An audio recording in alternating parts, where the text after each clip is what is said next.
concept assembly line, where ideas get to work. Picture a playground on a sunny afternoon.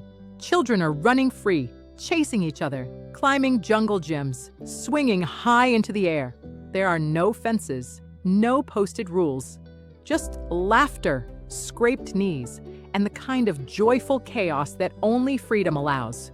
Then, bit by bit, something changes. A short fence goes up around the perimeter. At first, it seems unnecessary. Kids bump into it mid-chase. Parents grumble about the loss of space. Another rule is added: no climbing on top of the slide. Then another: no roughhousing near the swings. Before long, the once sprawling play zone has shrunk, boxed in by caution and concern. It's quieter now, safer perhaps, but also smaller. But then, zoom out. Just beyond the playground is a 4-lane highway, roaring with traffic. Trucks barrel past at 70 miles an hour. There's no shoulder, no buffer. One missed step, and a child could be gone in a heartbeat. Suddenly, that fence looks less like a restriction and more like a lifeline. Not a prison, but a perimeter. This is the paradox of regulation. From up close, it can feel like limitation. From a distance, it can look like salvation. And between those two views lies the real work of policy, building structures that allow us to run free without running into danger. Regulation at its best is a form of public architecture. It sets the load-bearing rules that keep bridges from collapsing, markets from crashing, and people from being exploited in the pursuit of profit. We regulate food safety because we don't want poison in the lunchbox. We regulate banks because left to their own devices, they've shown a troubling tendency to gamble with other people's futures. We regulate air and water because no private actor has the incentive to protect what they don't own. These aren't partisan opinions, they're historical lessons written in the ledgers of factory fires, market crashes, tainted drugs, and environmental catastrophe. But here's the twist. Those same guardrails, if overbuilt, can become walls. Too many well-meaning rules can calcify entire sectors, pushing small players out, entrenching incumbents, and turning the dynamic mess of market evolution into a bureaucratic fossil bed. Every time you regulate an industry, you raise the cost of entry. Sometimes that's the point.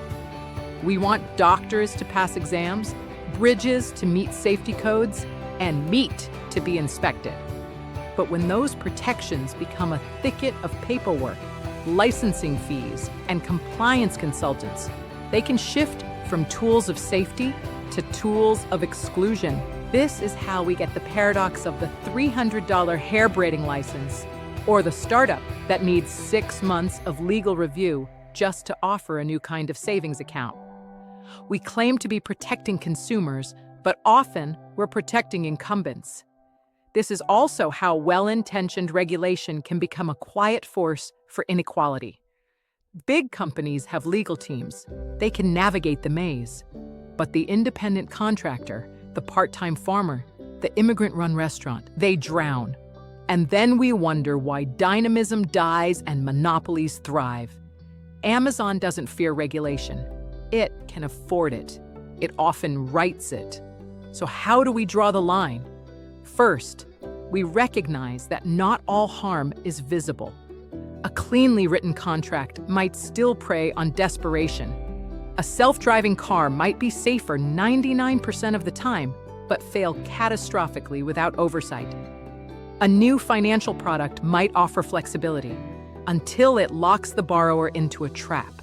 Regulation should target power differentials, not just practices. It should ask not only what is happening, but to whom.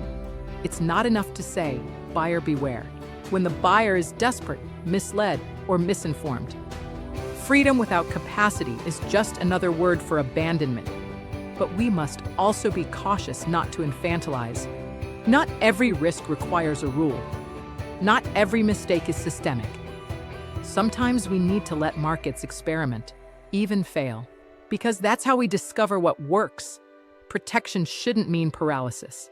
We don't ban ladders because people fall. We building better rungs, clearer warnings, and accountability if they're defective. Let's propose a test for regulation. Call it the three-legged stool of balanced governance. Does it protect the vulnerable from systemic exploitation? Does it allow for competition, innovation, and entry by new actors? Does it treat the citizen as an adult, capable of agency but deserving of truth and fairness? A good rule stands on all three. Remove one, and the whole thing tilts. The goal is not to regulate less, it's to regulate better. That means sunset clauses to force reevaluation. It means clear language instead of legalese. It means recognizing when enforcement, not new laws, is the real missing piece. And it means giving regulators tools and accountability, not just unfunded mandates and political scapegoating. Imagine a Department of Government Efficiency, not a punchline, not a campaign slogan, but a serious institutional body with a simple mission: make the public sector work better, not smaller. This isn't a call for more austerity or Silicon Valley-style disruption cosplay. It's not about gutting agencies to make headlines or firing half the workforce to impress a spreadsheet. That's been done. We've seen what happens when tech magnates try to fix public systems, when subway tunnels become Tesla lanes, and smart cities promise sensors but forget sewage. Vanity apps can't replace governance. Efficiency in the real world isn't about headcount. It's not about burning the furniture to keep warm. It's about outcomes. DOGE wouldn't worship at the altar of private sector mimicry. It would recognize that some things only government can do: coordinate national infrastructure, enforce safety standards, guarantee justice, and then focus relentlessly on doing them well. Because in the end, efficiency isn't about spending less. It's about wasting less. And that includes the time, energy, and trust of the people we serve.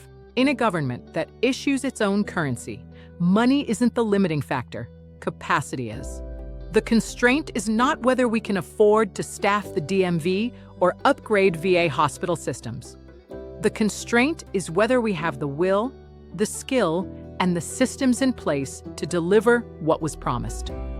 That's where a real Department of Government Efficiency, DOGE, is the acronym isn't too politically tainted now, would shine. It would measure success not by budget cuts or staffing levels, but by results. Did the trains run? Did the website load? Did people get their benefits on time, with dignity, and without needing a PhD in bureaucracy? A well-run state doesn't mean a bare-bones state. It means a smart one.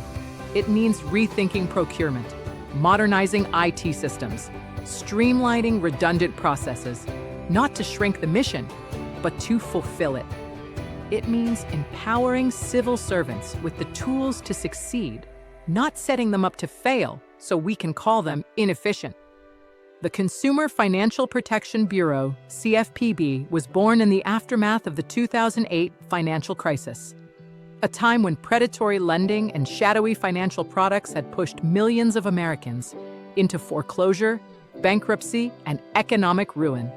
At its core, the CFPB was designed to be a simple idea made real, an agency whose only job was to make sure financial companies didn't trick, trap, or exploit their customers. It was a response to a regulatory vacuum.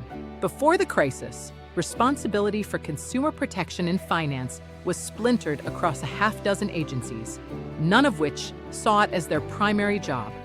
The CFPB centralized that mission.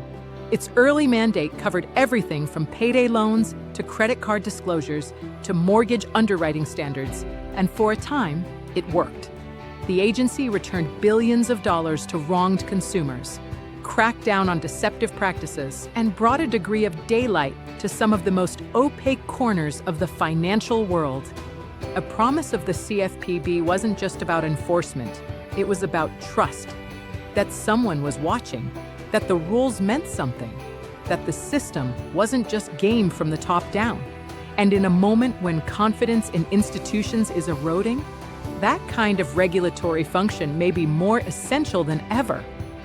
But it didn't take long for opposition to mount. Critics, especially from the banking and credit sectors, painted the Bureau as an unaccountable bureaucracy with too much power. Lawsuits followed, congressional hearings, funding threats. Its very structure, funded directly by the Federal Reserve rather than annual appropriations, was framed as a constitutional overreach. And yet, the CFPB remains one of the clearest illustrations of what regulation can be when it's focused, mission-driven, and empowered to act. It doesn't try to run the banks. It tries to make sure the rules are clear, the playing field is fair, and the average consumer doesn't need a legal team to take out a loan. If anything, the political heat it draws is proof of its relevance. Toothless agencies don't attract lawsuits. They don't get defunded. They don't matter enough to fear. Regulation doesn't stop at enforcement. It must also be about enabling, not just punishing predatory behavior, but making sure people aren't driven into its arms in the first place. Take the world of short-term, high-interest lending. No serious policy denies that lenders face risk. Credit is a business. Risk-adjusted premiums make sense, within reason. But let's not kid ourselves. The very existence of payday loans with 300% APRs is a symptom of something deeper. It's not just about bad actors. It's about desperate borrowers. Predatory lending thrives where inequality is baked into the system. When your car breaks down and you have no savings, no affordable credit, and no time to wait for bureaucratic assistance, you don't negotiate terms. You sign whatever gets you to work tomorrow. That's not financial choice. It's economic compulsion. This is the heart of enabling regulation. For every mandate, a matching on-ramp. For every restriction, a right to access. It's not enough to say, play by the rules. We have to make sure everyone can reach the field. A regulatory state that only punishes without healing is just chasing symptoms. True reform means addressing the conditions that create exploitation.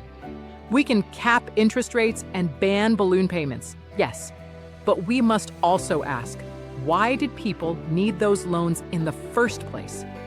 Why are basic banking services still inaccessible to so many?